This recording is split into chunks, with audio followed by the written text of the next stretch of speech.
আমি এই মাত্র আমার সাথে গাড়িতে ছিল আমার এক প্রিয় ছাত্র মাওলানা ইয়াহিয়া, পরে আমি শুনাইতেছিলাম নবীজির জামানায় একজন ব্যক্তি জিনা করছে, মুসলমান, আয়েশা নবীজির কাছে বলছে, ইয়া রাসূলুল্লাহ ইন্নী কাদ জানাইতু, আমি জিনা করেছি, আমি এক নারীর সাথে ব্যভিচার করেছি, ফাকিম আলাইয়া, শরীয়তের যেই বিধান আমার উপরে সেটা কার্যকর করেন, আমার দুনিয়ার শাস্তি দিয়ে দেন, আমি তওবা করতে চাই যেন আমার আখিরাতে আমি মুক্তি পাই, আমি ভুল করে ফেলছি।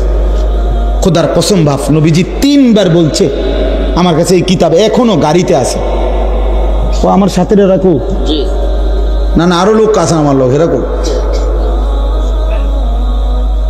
আমার কিতাবটা নিয়ে আসুক দরকার হলে, এখন দেখাই।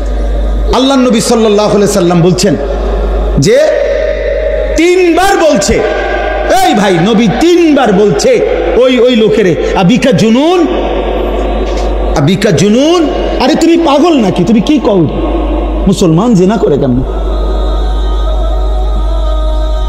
3 বার বলছে নবী। এই বাপ, একটা ছেলে শোনো বাপ,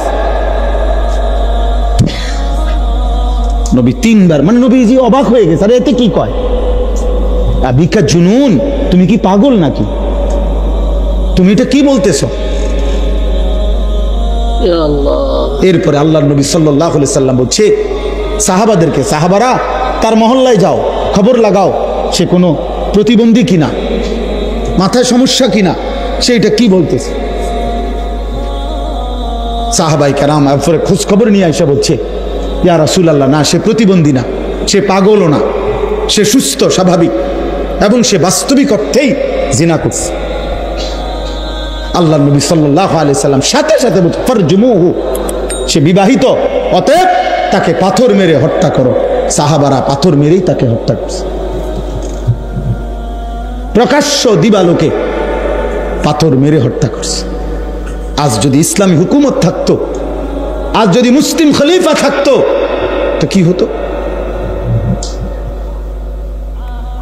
বলো যুবক, বলো নওজোয়ান, দিন নাই রাত নাই, কে তোমার মা, কে তোমার বাবা, কে তোমার আল্লাহ, কে তোমার নবী, কিছুই জানো না।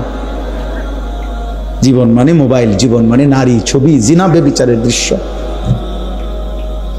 কোন নারী দেখো, সে তো কারো বোন, সে তো কারো মা, সে তো কারো স্ত্রী,